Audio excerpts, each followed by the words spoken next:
Hi, and welcome to Aaron Plays Wordle. As you know, I recently did a podcast on letter frequency in English. My research was cursory, finding a list of letter frequencies in words based on their appearance in published texts, not sure how comprehensive, and another list based on appearance in dictionaries. The Wordle solution list being pulled from more common speech, I assumed the frequencies from published texts would be a good approximation of frequency in the Wordle list. I wanted to check if these frequencies really worked for the Wordle list, so I asked my friend Dave Greenfieldboyce to take a look at it. Dave is a friend from high school who is good at mathematical kinds of things. He's a puppeteer, lantern maker, father of two, and gadabout. Dave, welcome to the show. Thanks, Aaron. It's great to be here. So I understand you've gotten a hold of the official Wordle list, that is, the list of words from which the answer words are drawn. First of all, how did you get a hold of the list?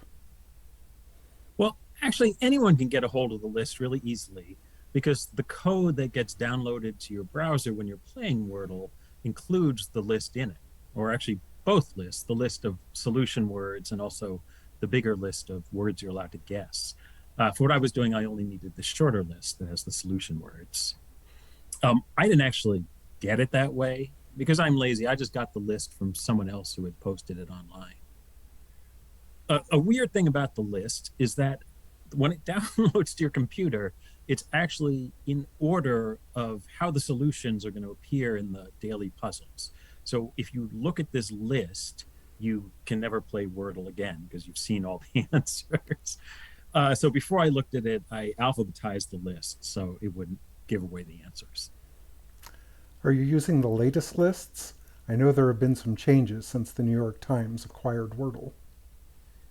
Yeah, you know what I said about being lazy? I haven't rerun the counts on the new lists, but I did look, and the last time anybody checked them, only 6 words have been taken out of the solution list, and I just don't think that's going to make the number. I mean, there's like 2,500 words in the solution list, so I don't think that's going to make any big difference. More words, I think 25 words have been taken out of the list of possible guesses, but like I said, I don't use that list for the analysis. Would you like to know what words have been taken out? I don't know, are they suitable for a family-friendly video like this one? Yeah, yeah, sure. Unless you don't want your kids to know about ancient Greek marketplaces, that is. Um, the words are agora, the ancient Greek marketplace, pupil, not like a student, but pupal, which is like an Like a insect butterfly, phase. yeah. Lynch, fiber spelled the British way, fibre, slave, and wench. Not wench. You may still be allowed to guess it. I'm not sure. Probably not. And the Times said they might make more changes. So at some point, I should rerun the numbers, and you can have me back on if there have been any important changes. Okay, sounds like we're fine with the numbers from the original list. So as an aside, it seems really weird to me that the developer left the word list unscrambled, even forgetting about the solution orders. It'd be easy to make it so you can't see these lists. Um, so do you think that it's cheating to look at these lists? Am I ruined for Wordle now that I've seen them? I I haven't looked at the list, and 2,500 is still a pretty large list. I don't think that's gonna um, affect how people play very much, even if they know them. Um, when I play, I do try to think about what the inventor's girlfriend thinks is a common word. But you've seen the list. Are there any big surprises? Um, I haven't actually looked through the whole list. I should do that sometime. It'd be interesting, and I don't think it's cheating.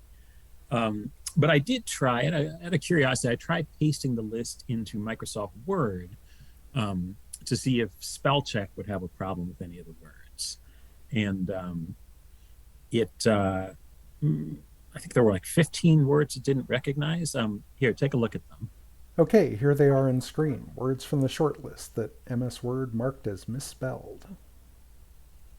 And one thing to note is that I pasted them all in lowercase because that's what Wordle's using.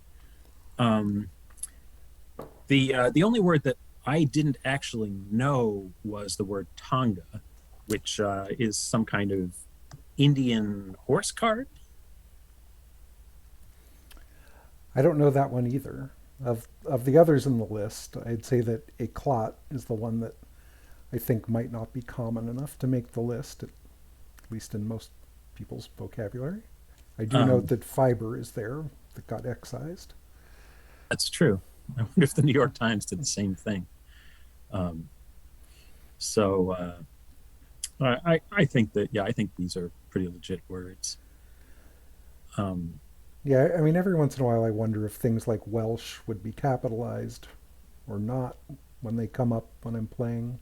Now, how do my poorly researched letter frequency conclusions compare to those you got from the Wordle word list? they're pretty close. Let's take a look. Okay, so pretty close. The differences are that Y and P are more frequent than M and W. Some of this difference may be peculiar to this specific list or to the nature of five-letter words. So Dave, what's the best starting word? Well, you got to be really specific what you mean about that. But the five most frequent letters, if you want to use those, they're E, A, R, O, and T, and you can use them all in a word. The word is orate, O-R-A-T-E. Okay, so that's a that's in the conversation as to the best starting word, but in any case, it's probably a very good one. As you know, my preferred solving tactic is to make three initial guesses that use 15 unique letters between them. So using your frequency list, one such triple would be Sandy Tulip Chore. And just for fun, I did my usual Google image search for Sandy Tulip Chore and got this picture, which doesn't seem particularly sandy or chore-oriented, but has some pretty cool looking tulips in it. Yeah. I will try those out in an upcoming video. Actually, I tried them out today in my regular daily video, and they did very, very well. I'm always impressed by the way you come up with these snappy three word guesses. Probably I'll run out at some point. Okay, so another area where I thought data might be helpful is in picking letters that are likely to hit in the correct position. I find it much easier to solve when you have letters in the right position. I'd guess that two letters in the right position might be an easier solve than, say, three letters with no correct position. Yeah, that's the way it is for me. So what can you tell us about which letters are most likely to fall where? For starters, what's the most common starting letter? The most common starting letter by a lot is S. Okay, I'm not sure if I would have guessed that. Yeah, I wouldn't have had any guess really. I, I was surprised it was so much higher than the others, than the next one. Yeah, so we've got up on screen now the most common letters in each position, and you'll see that S in the first position is 366 out of the 2,500 some words, so it's nearly seventh or something. And it's, you know, almost one and a half, more than one and a half times as good as C, which I also probably wouldn't have guessed as the second one. The only letter that has a higher frequency in any position is the E in the last position. That I might Yeah, have, and that one doesn't seem yeah, surprising. that might I might have guessed. Yeah. If we go to the next slide, I highlighted the most common probability consonants in each position, since we can't have a word that's S-A-A-E-E, uh, to show us some possibilities of words we could make using high probability letters, you know, from each position. And Yeah, that's cool. I didn't think about that. and so just kind of off the top of my head, we have shiny, like with the S at the beginning and the Y at the end. even before we looked at this list, I had noted that Y was a pretty good last letter picked, and I often pick it because I find it really helps me. Once you know it's a Y at the end, I feel like it narrows down what the possible words are significantly. Yeah, yeah. I'm going to start doing that. Another one was chant and carrot. Not the kind you eat, but the. Is that the diamond kind, or is that the diacritical kind? I can't remember. And there's also the gold kind, which I think is spelled differently. And coney, which is this cute little kind of rabbit. I know the word coney because it's used in Lord of the Rings. Is Coney Island named after this rabbit? I don't know. I really don't think so, but I hope it is. Maybe back in the olden days it was just a place where there are a lot of rabbits. Little insert in this video after a little historical research. The Dutch settled Manhattan in 1624 and inhabited Coney Island soon afterward. Since the Dutch word for rabbit was konijn, and the island had a large population of wild rabbits, many have supposed this fact to have led to the name. Unfortunately, there is little evidence that the Dutch or English after them used any word resembling coney for several centuries. Also, carrot, spelled C-A-R-E-T, is the diacritical marking. And I should have mentioned that my partner's last name is Cher, and she always uses that as her first guess in Wordle, so she kind of inadvertently has lucked out and chosen a fantastic starting word based on this analysis. And then another one is salt, which is, if you know French, you probably know it's a word for jump, but it apparently is used in English as well. Like somersault. Right, somersault. Okay, so another question I had was, what letter most commonly appears twice in a word? And it's already up on screen, but you can answer that. Yeah, I thought that was a really interesting question, and it turned out, as you can see, it turned out to be E. It turned out to be E by a lot. That is by far the most common one. Yeah, so if you How look would at you? Oh, go ahead. Oh, I was going to ask, how would you? I thought that was an interesting question, but how do you think you might use that in your Wordle strategy? Well, one of the hardest things for me when I'm playing is remembering that there can be double letters at all. Like a lot of times I'll be stymied by a solution forgetting that the letter that I'm missing is already in the word. Yes, yes. And so I've been wanting to be more mindful about it, and I've been thinking like my guess was that E was the most common one, and I've been wondering like if it might make sense to make a guess of a word with two E's in it. And as you see from this list, it's over twice as likely to have two E's as two of any other letter.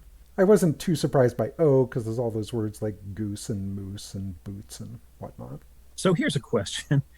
We'd have to go back and look at the letter frequencies in general, Yeah, but I wonder if guessing two E's as part of your initial three guesses, like if you dropped the 15th most common letter from your initial guesses and had input a word with two E's, leaving out the least common of the 15 letters that you use in your first three guesses. And I'm pretty sure it would be. well, here, let's That a second E is more common go than. back to. Yeah, sorry, I should have thought of this before. All right, so the 15th most common letter from your analysis was P with a frequency of Oh, 346. okay, that's still a lot higher. So it's still higher than 172. And actually, I did look at this, and guessing two E's is better than the lowest five consonants. So it's better than V and then the Scrabble letters. Okay, well, that's not that impressive. But, On the but other still, hand, I think it's an interesting thing to know, and I will definitely probably try out a strategy that uses two E's. Like let's think of a good starting word that has two E's and three other and say three consonants. If we go back to the probability list. speed. Yeah, or sleet, maybe. Hmm. I was thinking of spear, but you only spell it with two e's when you're talking about the Nazi Albert Speer. The New York Times probably took him out of the acceptable guess list. Well, I was just going to add to that last thing that even though you're less likely to hit with the second E, like you were saying, because it's hard to find words if it's got a doubled letter, it might still be more valuable to know there's a double E than to know there's a whatever the last one was, P or whatever it was. So even though it would be less common that you would find the double E, when you did find it, it might be more valuable than finding a P. Could be. I plan to test this out in a upcoming video. Well, I think that does it for our analysis. I want to thank you very much for your help with this. I think it's pretty illuminating, and I hope it will help our viewers have more success playing Wordle. All right. Well, this has been really fun. I actually have some other ideas I'm excited about how to judge how good a guess or, say, three guesses is on average. So maybe I could come back another time and talk about that. I'd love to have you back. All right. Thanks for watching, everyone, and more words tomorrow.